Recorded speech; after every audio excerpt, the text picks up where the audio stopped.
नमस्कार। महाकाल वाणी में आप सभी का स्वागत है। महाकाल वाणी आज विशेष तौर पर भागवत कथा के अंतर्गत विषय भागवत का भागवत लेकर के आपके समक्ष उपस्थित है। श्रीमद् भागवत पुराण भगवान की दिव्य विभूतियों का अमृत सागर है। यह वेदों का सार, उपनिषदों का हृदय और भक्ति का परम प्रकाश है। भगवान की विभूतियों के वर्णन को भागवत कहते हैं, जो हमें बताता है कि ईश्वर केवल दूरस्थ सत्ता नहीं बल्कि प्रत्येक कण में विद्यमान चेतना है। उसकी विभूतियां धर्म, ज्ञान, वैराग्य और भक्ति जीवन को दिव्यता की ओर उन्मुख करती है। भागवत आत्मा को परमात्मा से जोड़ने वाली अमर सेतु है। जो भक्त पुरुष या नारी भगवान की अचिंत्य शक्ति माया के इस वर्णन का अनुमोदन करते हैं अथवा श्रद्धा के साथ नित्य श्रवण, पाठन, लेखन या वाचन करते हैं, उनका चित्त माया में कभी मोहित नहीं होता है। ऋषि व्यास ने भागवत में भगवान के गुणों को 18,000 श्लोकों में पार्वती और शंकर के पुत्र श्री गणेश जी के हाथों लिखवाया था। बोलते श्री व्यास जी थे और लिखते श्री गणेश ही थे, परंतु भागवत भगवान के 24 अवतार लीला को ही कहते हैं। जैसे इंद्र स्वयं मेघ रूप से विद्यमान होने के कारण जल के लिए कुआं खोदने की कुदाल नहीं रखते, वैसे ही भागवत मन के सभी भेद दूर करने वाले ज्ञान साधनों को भी छोड़कर ज्ञान से परिपूर्ण हो जाते हैं। इस शरीर में रहने वाले पंचभूतों पृथ्वी, जल, अग्नि, आकाश और वायु के अलग अलग हो जाने पर जब यह शरीर नष्ट हो जाता है, तब भी इसमें रहने वाला अजन्मा भगवान आकाश के समान नष्ट नहीं होता है। भगवान के 24 लीला अवतार भगवान का वही परम पद है, जहाँ स्वयं माया भी लजाकर भाग खड़ी होती है। और यही महात्मा लोग शोक रहित आनंद, अत्यंत आनंद स्वरूप ब्रह्म के रूप में साक्षात्कार करते हैं। लेकिन जब और सत्य पुरुषों के द्वारा कुतर्कों का जाल बिछाकर ईश्वर को मिथ्या ढाक करते हैं, तब उन्हें इस भागवत के और भगवान के दर्शन नहीं हो पाते हैं। लीला अवतार के ये 24 नाम इतने प्रभावशाली हैं कि जो कुतर्कों अथवा शत्रुता से भी इन नामों का स्मरण अथवा जपन करते हैं, उन्हें भी यह भागवत समान रूप से मुक्त करते हैं। जैसे कंस ने अनजाने में शत्रुता और वैर भाव से कृष्ण कृष्ण नाम जपा और कृष्ण ने उन्हें परम पद प्रदान किए। राक्षसों के राजा रावण ने श्री राम राम का नाम शत्रुता पूर्ण रूप से लेते रहे, तो भी श्री राम ने उन्हें विष्णु धाम प्रदान किए। भागवत का अद्भुत सिद्धांत है, भगवान भाव के दास हैं, दूरी के नहीं। कामाद व्यास जी कहते हैं, कामाद द्वेषात भयात स्नेहाद यथा भक्तेश्वरे मनः आवेश्य तद्धम हित्वा भव अष्टम गतिम गता। काम गोकुल के गोपी जन ने काम भाव से भगवान पे चित्त लगाया था। चेदी के राजा शिशुपाल ने भय द्वेष रूप से भगवान कृष्ण से द्वेष किया था। मथुरा के महान राजा कंस ने भय से भगवान कृष्ण का नाम लिया था। द्वारका के यादव स्नेह से भगवान को पुकारते थे। और भक्ति किसी भी भाव से यदि मन भगवान में अस्थित हो जाए तो जीव पापों से मुक्त होकर अंततः परम गति को प्राप्त करता है। अर्थात कहने का तात्पर्य है, प्रेम से स्मरण करें या शत्रुता से, प्रेम से बुलाएं भगवान को या शत्रुता से नाम लें। यदि चित्त निरंतर भगवान में लगा है, शत्रुता से लगे हो या प्रेम से लगे हो, तो अंततः वही स्मरण मोक्ष का कारण बनता है। विराट पुरुष के रूप में परमात्मा का प्रथम अवतार हुआ था। परमात्मा का प्रथम अवतार विराट पुरुष है, जिन्हें त्रिलोक विष्णु के नाम से जानता है। वही आद्य चेतन समस्त सृष्टि के मूल में व्याप्त है। उन्हीं का अनंत विस्तार काल है। वही स्वभाव है, वही कार्य और कारण है, वही मन के अंतराल में स्पंदित विचार है। पंच महाभूत, पृथ्वी की स्थिरता, जल की शीतलता, अग्नि की तेजस्विता, आकाश की व्यापकता और वायु की गति सब उसी एक परम तत्व की विविध अभिव्यक्तियां हैं। अहंकार की उत्पत्ति सत्व, रज और तम, ये तीनों गुणों भी उसी की लीला के आयाम हैं। इंद्रियां उसी से शक्ति पाती है। ब्रह्मांड उसी का विराट शरीर है। स्थावर और जंगम जीव उसी की चेतना से संचालित है। इन्हीं के महारूप से, भगवान के महारूप से ब्रह्मा सृजन करते हैं, विष्णु पालन करते हैं और महेश संहार करते हैं। दक्षादि प्रजापति सृष्टि विस्तार में प्रवृत्त होते हैं। स्वर्ग लोक के रक्षक, पक्षियों के अधिपति, मनुष्यों के राजा, पाताल के स्वामी, सब उसी विराट सत्ता की छाया है। गंधर्वों की गीत, विद्याधरों का ज्ञान, चारणों का अस्तमन, यक्षों का ऐश्वर्य, राक्षसों का पराक्रम, नागों का बल, महर्षियों का तपस्या, पितृगणों की मर्यादा, दैत्यों और दानवों की शक्ति, सब उसी परम चेतना के विविध प्रकाश हैं। प्रेत, पिशाच, भूत, कुष्मांड, जलचर, मृग और पक्षी, जगत की समस्त चेतन अचेतन सत्ता उसी से प्रकाशित है। जगत में जहाँ कहीं ऐश्वर्य है वह उसी का अंश है, जहाँ तेज है वह उसी की प्रभा है, जहाँ इंद्रिय बल, मनोबल या शरीर बल है वह उसी की शक्ति है, जहाँ क्षमा है, करुणा है, लज्जा है, सौंदर्य है, वैभव है या विभूति है, वहाँ उसी परम तत्व का निवास है। अद्भुत वर्ण वाली, रूपवान अथवा अरूप जो कुछ भी है वह सब भागवत स्वरूप ही है।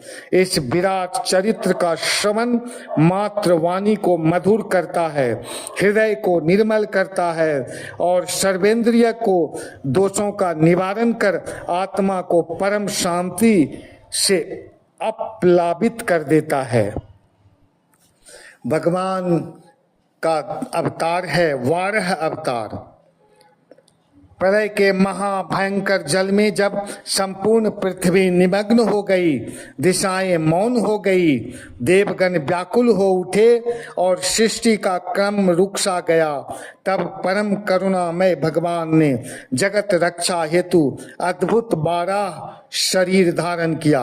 वह रूप केवल देह नहीं था, वह संकल्प था, धर्म की पुनर्स्थापना का, जीवन की पुनर्रचना का और संतुलन की पुनः प्रतिष्ठा का। उनके विराट कंठ से निकला गर्जन वेदनाद के समान गूंज उठा और प्रलय सागर का जल कंपायमान हो गया। भगवान वाराह ने अपने दृढ़ खुरों से जल को चीरते हुए अधोलोक में प्रवेश किया। वहां रसातल की गहराइयों में पृथ्वी विलाप कर रही थी। उसी समय दैत्यराज हिरण्याक्ष, जो अपने अहंकार और असुरता में मदोन्मत्त था, युद्ध के लिए उपस्थित हुआ। उसने भगवान को ललकारा और महासागर के भीतर ही भीषण संग्राम प्रारंभ हुआ। देवता आकाश से इस अद्वितीय युद्ध को निहारने लगे। जैसे देवराज इंद्र ने अपने वज्र से पर्वतों के पंख काटकर उसके उच्छृंखल वेग को रोक दिया था, वैसे ही भगवान वराह ने अपनी प्रचंड दाढ़ों और दिव्य पराक्रम से हिरण्याक्ष के अभिमान का अंत कर दिया। दैत्य के अंग प्रत्यंग क्षण भर में विखंडित हो गए और अधर्म का अंधकार छिन्न भिन्न हो गया। तत्पश्चात भगवान ने अपनी बलशाली दाढ़ों से पर पृथ्वी को धारण कर प्रलय जल से ऊपर उठाया। वह दृश्य अद्वितीय था। वाराह भगवान के श्वेत दांतों पर विराजित भूदेवी और चारों ओर स्तुति गान करते देवगण चल रहे थे। इस प्रकार धर्म, धैर्य और दिव्य शक्ति के संयोग से सृष्टि का पुनः आरंभ हुआ। वाराह अवतार यह संदेश देता है कि जब जब संसार अधर्म के गर्त में डूबता है, तब तब ईश्वर स्वयं अवतरित होकर उसे पुनः प्रकाश की ओर उन्नत करते हैं। भगवान का भागवत कथा का सार है लीला अवतार। इसका द्वितीय अवतार जो है सुयज्ञ के रूप में भगवान अवतरित हुए हैं। परमात्मा ने सृष्टि के आदि काल में धर्म की पुनर्स्थापना और यज्ञ भावना के संरक्षण हेतु प्रजापति रुचि की धर्म पत्नी आकुति के गर्भ से सुयज्ञ रूप में अवतार धारण किया। यह अवतार केवल देह धारण नहीं था, अपितु यज्ञमय जीवन पद्धति की पुनर्प्रतिष्ठा का दिव्य संकल्प था। जब सृष्टि के प्रारंभिक काल में असुर वृत्तियां बढ़ने लगी और देव शक्ति क्षीण होने लगी, तब भगवान ने स्वयं यज्ञ स्वरूप होकर संतुलन स्थापित किया। सुयज्ञ रूप में उन्होंने दक्षिणा नामक पत्नी से सुयम नाम के देवताओं को उत्पन्न किया। ये देवता सुयम जो देवता थे, ये यज्ञ देवता, ये देवता यज्ञ की सात्विक शक्ति के प्रतीक थे। समर्पण, संयम, श्रद्धा और कर्तव्य निष्ठा के मूर्त रूप थे ये सुयम देवता। उनके तेज और तप से तीनों लोकों के महान संकट शांत हो गए। दैहिक, दैविक और भौतिक तापों से पीड़ित जगत को शांति और स्थिरता प्राप्त हुई। देवगण पुनः समर्थ हुए और धर्म का दीप पुनः प्रज्वलित हुआ। इस स्वयं अवतार की विशेषता, सुयज्ञ अवतार की विशेषता यह थी कि भगवान ने स्वयं यज्ञ बनकर यह सिद्ध किया कि सृष्टि का आधार त्याग और समर्पण है। जहाँ यज्ञ भाव है वहीं संतुलन है, जहाँ संतुलन है वहीं शांति है। स्वयंभुव मनु ने उनके इस संकट हरण पालन और संरक्षण के कार्य को देखकर अति प्रभावित होकर उन्होंने मनु ने ही भगवान को हरि नाम से संबोधित किया। हरि नाम से मनु ने भगवान को संबोधित किया। कौन से भगवान का रूप था उस समय? सुयज्ञ रूप थे। सुयज्ञ अवतार को हरि अवतार के नाम से संबोधित किया। अर्थात इसका अर्थ होता है जो पाप, भय और संकटों का हरण करें। यह कथा हमें स्मरण कराती है, यह भगवान का सुयज्ञ रूप जो है अवतार हमें स्मरण कराती है कि जब जीवन में असंतुलन और अव्यवस्था बढ़ती है, तब यज्ञ भाव यानी कि कर्तव्य, त्याग और समर्पण ही हरि रूप में प्रकट होकर समस्त संकटों का निवारण करता है। भगवान का, परमात्मा का अवतार है कपिल। 24 अवतार में से महत्वपूर्ण अवतार है कपिल। सृष्टि के आदि युग में जब तत्व ज्ञान का प्रकाश मंद पड़ने लगा था और जीव त्रिगुणमयी प्रकृति के बंधन में उलझकर अपने वास्तविक स्वरूप को विस्मृत करने लगा, तब परमात्मा ने महर्षि कर्दम प्रजापति के गृह में देवहूति के गर्भ से कपिल रूप में अवतार ग्रहण किया। कपिल रूप का जब अवतार हुआ, भगवान ने अवतार धारण किया, तो उनके साथ 9 दिव्य कन्याएं भी उत्पन्न हुई थी, जो आगे चलकर ऋषियों की पत्नियां बनकर ज्ञान परंपरा की वाहक बनी। परंतु स्वयं भगवान कपिल सांख्य दर्शन के प्रवर्तक रूप में प्रकट हुए थे। ज्ञान और विवेक के मूर्तिमान स्वरूप थे भगवान का यह रूप, कपिल रूप। जब समय आया तब माता देवहूति ने अपने पुत्र से जीवन के परम रहस्य का प्रश्न किया। तब कपिल भगवान ने उन्हें शुद्ध आत्मज्ञान का उपदेश दिया। और उपदेश क्या था कि यह देह, इंद्रियां, मन और बुद्धि सब प्रकृति के विकार हैं। आत्मा उनसे सर्वथा भिन्न, साक्षी, शुद्ध और नित्य है। तीनों गुण सत्व, रज और तमो ही बंधन का कारण है, और इन गुणों से आसक्ति ही हृदय का मल है। जब साधक विवेक, वैराग्य और भक्ति से इन गुणों, ये तीनों गुणों का, कौन से गुण, सत्व गुण, रज गुण और तमो गुण का अतिक्रमण करता है, तब उसका अंतःकरण निर्मल हो जाता है। कपिल भगवान के दिव्य उपदेश से देवहूति ने अपने हृदय के समस्त विकार धो डाले। देवहूति कपिल की माता ही थी, फिर भी उन्होंने कपिल से ही ज्ञान प्राप्त किया और हृदय के समस्त विकार को धो डाले। त्रिगुणमयी प्रकृति की आसक्ति का सारा कीचड़ ज्ञान प्रवाह में बह गया देवहूति का, और वे उसी जीवन में भागवत स्वरूप की अनुभूति को प्राप्त हुई। इस प्रकार से कपिल अवतार ने यह सिद्ध किया कि आत्मज्ञान ही परम शुद्धि है, और भक्ति युक्त विवेक से जीव इसी जन्म में मोक्ष का अनुभव कर सकता है। भगवान कपिल का गूढ़ ज्ञान है। सांख्य दर्शन के नाम से भगवान कपिल का जो ज्ञान है वो प्रसिद्ध हुआ है। यह सांख्य दर्शन केवल दार्शनिक विचार नहीं, बल्कि आत्मा को प्रकृति के बंधन से मुक्त करने का दिव्य विज्ञान है। उनके उपदेश के मुख्य रहस्य इस प्रकार से समझा जा सकता है। पहला कपिल मुनि का रहस्य है पुरुष और प्रकृति का में भेद क्या है। कपिल मुनि कहते हैं पुरुष आत्मा शुद्ध चेतन, अकर्ता और साक्षी है। प्रकृति जड़, परिवर्तनशील और त्रिगुणमयी है। बंधन तब होता है जब आत्मा स्वयं को प्रकृति के विकारों से एक मान लेती है। कपिल मुनि का दूसरा गूढ़ ज्ञान है त्रिगुण ही बंधन का कारण है।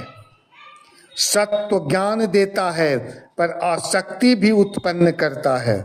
रजोगुण क्रिया और कामना को बढ़ाता है, और तमोगुण अज्ञान और जड़ता लाता है। इन तीनों गुणों से ऊपर उठना ही मुक्ति का मार्ग है। कपिल मुनि का तीसरा जो गूढ़ ज्ञान उन्होंने कहा कि 24 तत्वों का विवेचन कीजिए। कौन कौन से तत्व हैं? पहला है महतत्व, जिसका विवेचन करने के लिए कपिल मुनि कह रहे हैं। अहंकार, 5 तन्मात्राएं हैं, 5 महाभूत हैं, 5 ज्ञानेंद्रियां हैं, 5 कर्मेंद्रियां हैं और एक मन है। इस प्रकार से ये 24 तत्व है। ये सब प्रकृति के तत्व हैं। आत्मा इनसे सर्वथा भिन्न है। इस विवेक से अज्ञान नष्ट होता है। इस बात का जिसको ज्ञान हो गया उसका विवेक अज्ञान से नष्ट हो जाता है। कपिल मुनि का चौथा जो गूढ़ ज्ञान है भक्ति युक्त ज्ञान है। कपिल ने स्पष्ट किया कि केवल बौद्धिक ज्ञान पर्याप्त नहीं, भगवान में अनन्य भक्ति से हृदय शुद्ध होता है। शुद्ध चित्त में ही आत्मदर्शन संभव है। और 5वां कपिल मुनि का गूढ़ ज्ञान है मन ही बंधन और मोक्ष का कारण है। यदि मन विषयों में आसक्त है तो बंधन समझिए, यदि भगवान में अस्तित्व है तो मोक्ष है। इस प्रकार कपिल मुनि का गूढ़ संदेश है, तुम देह नहीं, मन नहीं, गुण नहीं, तुम शुद्ध साक्षी आत्मा हो। जब यह अनुभूति दृढ़ हो जाती है, जब मनुष्य के मन में यह अनुभूति दृढ़ हो जाती है कि तुम देह नहीं, मन नहीं, गुण नहीं, शुद्ध साक्षी आत्मा हो, तभी जीव त्रिगुणातीत होकर परम शांति और मोक्ष को प्राप्त होता है। भगवान परमात्मा का अगला जो अवतार है, 24 अवतार में से दत्तात्रेय अवतार है। महर्षि आत्रि की तपस्या अद्वितीय थी। वे परमात्मा को पुत्र रूप में प्राप्त करना चाहते थे। ऐसा पुत्र जो स्वयं ब्रह्म रूप हो, जो ज्ञान, योग और करुणा का साक्षात सागर हो। उनकी अटूट साधना, महर्षि यात्री की अटूट साधना और उनकी धर्म पत्नी अनुसुईया की निष्कलुष पतिव्रता शक्ति से प्रसन्न होकर भगवान उनके समक्ष प्रकट हुए। उस दिव्य क्षण में परमात्मा ने करुणा से परिपूर्ण वचन कहा। अनुसुईया और आत्रि मुनि उस समय वहीं थे जब ये भगवान ने परिपूर्ण वचन कहा। क्या कहा? कहा, भगवान ने कहा, मैंने अपने आप को तुम्हें दे दिया। यही आत्मसमर्पण दत्त कहलाया और आत्रि के यहाँ अवर्तनीय होने से वे दत्तात्रेय नाम से विख्यात हुए। दत्तात्रेय का अर्थ है आत्रि को दत्त रूप में प्राप्त परमात्मा। दत्तात्रेय ज्ञान, योग और वैराग्य के त्रिवेणी स्वरूप हैं। उनके चरण कमलों का पराग साधक के जीवन को पवित्र कर देता है। राजा यदु ने उनके उपदेश से आत्म तत्व का बोध पाया और संसार में रहते हुए भी निर्लिप्त रहने की कला सीखी। सहस्त्र अर्जुन, कार्तवीर्य अर्जुन जिसे कहते हैं, ने उनकी कृपा से अद्भुत योग बल और ऐश्वर्य प्राप्त किया। दत्तात्रेय उन शरण में आने वालों को केवल सांसारिक सिद्धियां ही नहीं मिलती, अपितु योग और भोग दोनों में संतुलन और अंततः मोक्ष का मार्ग भी प्राप्त होता है। दत्तात्रेय का संदेश स्पष्ट है। जब साधक पूर्ण समर्पण और निष्कपट भाव से ईश्वर को पुकारता है, तब परमात्मा स्वयं को दत्त कर देता है और जीवन को ज्ञान, शक्ति तथा मुक्ति के प्रकाश से आलोकित कर देता है। दत्तात्रेय के सरल उपदेश हैं। पहला उपदेश है आत्मा सदा मुक्त है। दत्तात्रेय ने कहा कि आत्मा न जन्म लेती है न मरती है, वह साक्षी है, निराकार है और देह, मन, बुद्धि से परे है। बंधन केवल अज्ञान का है। ज्ञान होने पर मनुष्य जान लेता है कि वह कभी बंधा ही नहीं था। दत्तात्रेय का दूसरा सरल उपदेश है वैराग्य ही राजधर्म का आधार है। दत्तात्रेय ने समझाया कि राज कर्म करते हुए भी भीतर से निर्लिप्त रहो। जैसे कमल जल में रहकर भी अछूता रहता है, वैसे ही कर्म करो पर आसक्ति मत रखो। इनका दत्तात्रेय का तीसरा सरल उपदेश है गुरु ही प्रकृति है। दत्तात्रेय ने अपने 24 गुरुओं को उदाहरण दिया। दत्तात्रेय अपने जीवन में 24 गुरु को धारण किए थे। 24 जगह से प्राथमिक शिक्षा प्राप्त की थी। पृथ्वी से धैर्य, वो कहते हैं, दत्तात्रेय जी कहते हैं, पृथ्वी से धैर्य सीखो, वायु से असंगता, अग्नि से पवित्रता सीखो, आकाश से व्यापकता सीखो। संसार स्वयं एक गुरु है। यदि दृष्टि सजग हो तो सब चीज दिखाई पड़ता है। दत्तात्रेय का सरल चौथा उपदेश है, मन को साधो, जगत स्वतः साधित हो जाएगा। दत्तात्रेय ने बताया कि मन ही बंधन और मोक्ष का कारण है। मन शांत हो जाए तो राज्य और वन दोनों एक समान होते हैं। इनका पांचवा जो सरल उपदेश है कि ज्ञान और कर्म का संतुलन रखिए। दत्तात्रेय ने उपदेश दिया कि केवल संन्यास ही मुक्ति का मार्ग नहीं, ज्ञान युक्त कर्म भी उतना ही प्रभावी है। भीतर समत्व, बाहर कर्तव्य, इन्होंने मंत्र दिया। भीतर समत्व रखिए और बाहर अपना कर्तव्य करिए, यही श्रेष्ठ जीवन है। सृष्टि के प्रारंभ में ब्रह्मा जी ने विविध लोकों को रचने की इच्छा से तपस्या की। ब्रह्मा जी के उस अखंड तप से प्रसन्न होकर भगवान तप अर्थ वाले सन नाम से युक्त होकर सनक, सनंदन, सनातन और सनत कुमार के रूप में अवतार ग्रहण किया। इस अवतार में उन्होंने प्रलय के कारण पहले कल्प के भूले हुए आत्मज्ञान का ऋषियों के प्रति यथावत उपदेश किया, जिससे उन लोगों ने तत्काल परम तत्व का अपने हृदय में साक्षात्कार कर लिया। सनत कुमार क्या कहते हैं, क्या कौन, चार भाई हैं।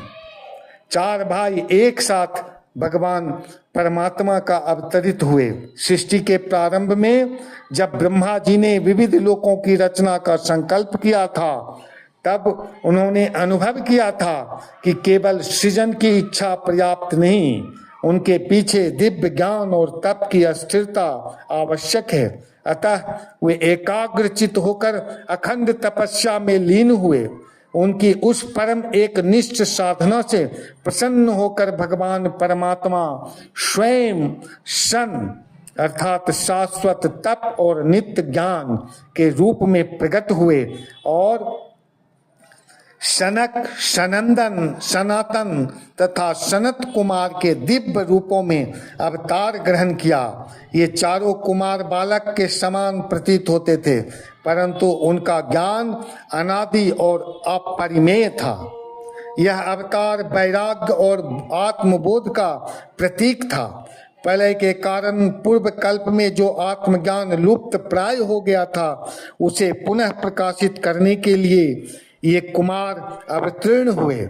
उन्होंने ऋषियों को उपदेश दिया कि आत्मा न जन्म लेती है न मरती है, वह देह, मन और बुद्धि से परे शुद्ध चैतन्य है। संसार के परिवर्तन केवल प्रकृति के हैं। आत्मा सदा साक्षी और नित्य है। उनके उपदेश का प्रभाव तत्काल हुआ। जिन ऋषियों के अंतःकरण तप और श्रद्धा